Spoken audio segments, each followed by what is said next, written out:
चूड़ियाँ मैंने इसलिए बेची कि मुझे पैसा कमाना था। और मैंने बड़े यानी जो पुराने लोग हैं वो बहादुराबाद के इलाके में मेरा एक बहुत बड़ा स्टॉल लगा करता था रमज़ानों में और बकरीद में। कुछ 1-2 साल ऐसे भी गुजरे हैं मेरे ज़िंदगी में जो मैंने अपने वालिद से ज़्यादा पैसे कमाए हैं उस साल में। Being 11, 12, 13 year old kid. मैं 8 साल का था जब से मैंने ये काम शुरू किया।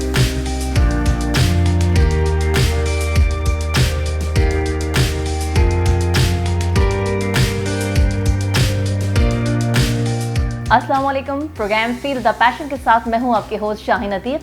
दोस्तों, ज़िंदगी में खाने कहते हैं खाने में अगर नमक ना हो तो खाने का जायका नहीं रहता। ज़िंदगी से अगर नमक कम हो जाए तो ज़िंदगी में भी मज़ा नहीं रहता।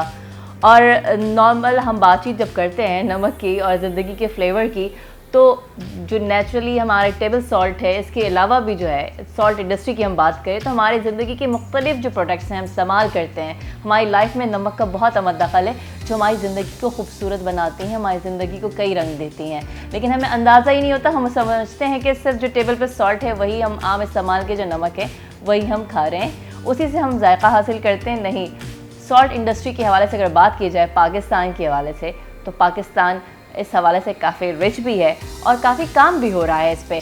तो हब सॉल्ट के जो CEO हैं इस्माइल सत्तार साहब इस वक्त हमारे साथ मौजूद हैं। हम उनसे बात करेंगे, वो हमें मालूमात देंगे कि सॉल्ट इंडस्ट्री किस तरह ग्रो कर रही है पाकिस्तान में, किस तरह कंट्रीब्यूट कर रहे हैं पाकिस्तान की तरक्की में भी, एम्प्लॉयमेंट जनरेट करने में भी, और इसके अलावा भी उनके बेशुमार खदमात हैं कि किस तरह वो एम्प्लॉयमेंट जनरेट किया जाए, लोगों को ज़्यादा से ज़्यादा रोज़गार फराहम किया जाए। और पाकिस्तान के मुस्तकबिल के हवाले से फ़िक्रमंद भी बहुत हैं। उनसे हम बात करेंगे, उनसे जानेंगे कि उनके पास क्या क्या प्लान है। अस्सलाम वालेकुम सर। वालेकुम अस्सलाम। 4 दहाइयाँ तकरीबन हो चुकी, 80s से आप कर रहे हैं, इस इंडस्ट्री में हैं। कैसे आना हुआ, कैसे ख्याल आया कि इस इंडस्ट्री में आना है? ये एक इत्तेफाकन कोई साहब ने नमक की फैक्ट्री बनाई थी, उनसे चल नहीं रहा था, वो बेचना चाहते थे। तो मेरे वालिद साहब और मेरे चचा ने उनसे ख़रीद ली, तो उन्होंने चलाना शुरू किया। फिर मैंने टेक ओवर किया। 6-8 महीने में ही वो लोग थक गए थे कि यार बड़ा मुश्किल काम है। And I was available. मैंने मैट्रिक किया था उस वक्त, 83 की बात है ये। तो मैंने टेक ओवर किया, मेहनत करना शुरू किया, आस्ते आस्ते समझना शुरू किया। तो उस ज़माने में नमक का जो ट्रेड था वो एक नमक की चक्कियाँ होती थी सिर्फ। तो कोई सॉल्ट की रिफाइनिंग को नहीं जानता था, कोई सॉल्ट के बारे में लोगों के पास इतनी इंफॉर्मेशन नहीं थी कि ये किस टाइप की इंडस्ट्री है और इसमें ग्रोथ कितना है इसका भी आइडिया नहीं था लोगों को। मुझे भी नहीं था, ऑब्वियसली मेरा पहला साल था। मैं नमक को वही जानता था कि जी नमक खाते हैं। तो नमक एक्चुअली 350 मिलियन टन हर साल यूज़ होता है। तो ये जो ट्रेड है इसका जो वॉल्यूम है that is 350 million turns per annum. अब ये 350 मिलियन टन में हम खाते कितना है? लेस देन 8%, यानी 30 मिलियन टन से कम इंसान और जानवर मिल के कंज्यूम करते हैं फॉर एडिबल यूजेस, और बाकी 320 मिलियन टन इंडस्ट्री में इस्तेमाल होता है। तो ये एक बेसिक बैकबोन है किसी भी कंट्री का या किसी भी केमिकल मैन्युफैक्चरिंग का, कि जो सॉल्ट का बेस जिस मुल्क के पास नहीं होता ना वो बड़ा परेशान होता है। अब इसका एग्जांपल आप देखें कि ख्योड़ा में सॉल्ट की डिपॉजिट्स है। तो ख्योड़ा में आज नहीं 1800 पता नहीं इन दी 18th सेंचुरी ये ICI का सोडा ऐश मैन्युफैक्चरिंग गोरों ने लगाया था। उस ज़माने में ईस्ट इंडिया कंपनी ने ये प्रोजेक्ट लगाया था सोडा ऐश बनाने का, लेकिन सॉल्ट माइन के ऊपर लगाया था जहाँ और कुछ भी नहीं था उसमें। तो सॉल्ट के वजह से सोडा ऐश की इंडस्ट्री वहाँ पे गई है और सोडा ऐश की इंडस्ट्री आज भी चल रही है अल्हम्दुलिल्लाह, और बड़ा ग्रोथ है उसमें।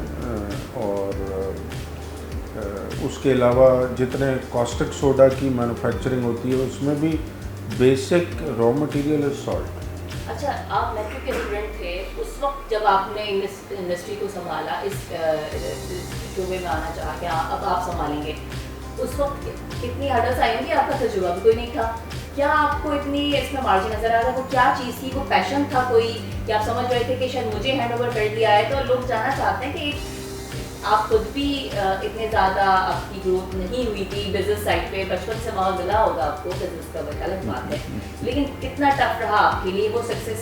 आज 40 साल बाद देखते हैं इस इंडस्ट्री को, उस वक्त अपने इस स्टेज पे देखें आप, जिस तरह से आपने इसको संभालने की कोशिश की थी, और अब देखिए बिज़नेस तो मैं जब 7 साल का था जब से कर रहा हूँ। मैंने सड़क पे चूड़ियाँ भी बेची। अच्छा जी, और वो तजुर्बा शेयर करेंगे आप लोग? अच्छा पता है क्या, क्योंकि हम जब ग्रेजुएट होते हैं ना, एमबीए कर लिया, तो हम सोचते हैं डायरेक्टली या तो हमारे पास पैसा बहुत ज़्यादा हो और हम फॉरेन पे कारोबार कर लें, अगर नहीं होता पैसा तो हम ये कहते हैं पैसा होता तो हम ये कर लेते हैं। ठीक है पैसा ज़रूरी है, लेकिन उसके साथ पैशन कितना ज़रूरी है, या जॉब के हवाले से भी हम सोचते हैं कि ये अपॉर्चुनिटी हमें नहीं मिली। आपने चूड़ियाँ क्यों बेची?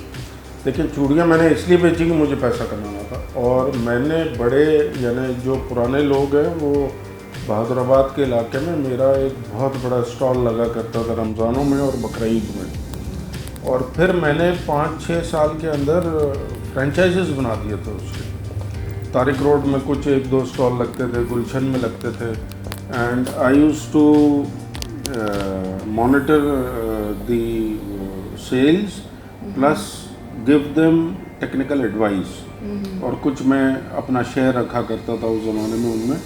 तो मैं कुछ 1-2 साल ऐसे भी गुजरे हैं मेरे ज़िंदगी में जो मैंने अपने वालिद से ज़्यादा पैसे कमाए हैं उस साल में, बीइंग 11-12-13 ईयर ओल्ड किड।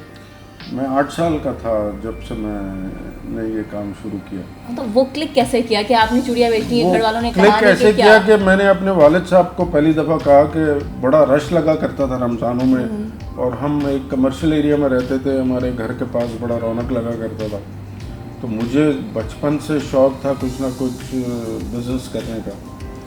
तो मैंने वालिद साहब को कहा कि मुझे भी करना है, तो अब्बा ने मुझे बड़ा इनकरेज किया। 300 रुपये की इन्वेस्टमेंट पे उन्होंने मुझे ले गए, और जाके समझ तो था नहीं कि क्या ख़रीदना है और कितने में बेचना है, तो वो पहले दिन मुझे उन्होंने जाके, यहाँ कराची में रनचोड़ लाइन का इलाका है, वहाँ एक होलसेल मार्केट है चूड़ियों की, तो वहाँ से मैं ख़रीद के लाया, और फिर मैंने एक टेबल लगाया और बेचा। तो 300 की जो इन्वेस्टमेंट है उसको मैंने 1200 रुपये में कन्वर्ट किया in something like less than a week, क्योंकि वो मुझे याद है 22वें-23वें रोज़े को हमने लगाया था।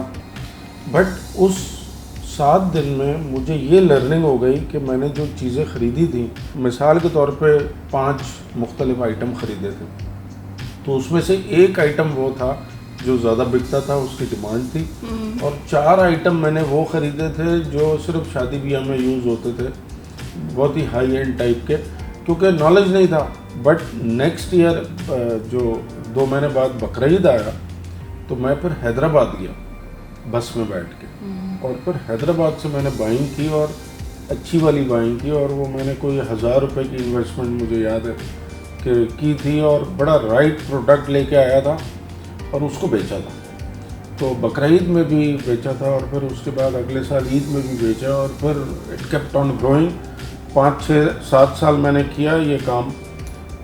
जब मैं सॉल्ट में शुरू हो गया तो मैंने अपने दोस्तों को फिर सेटअप करके दे दिया था कि भाई तुम लोग चलाओ इसको।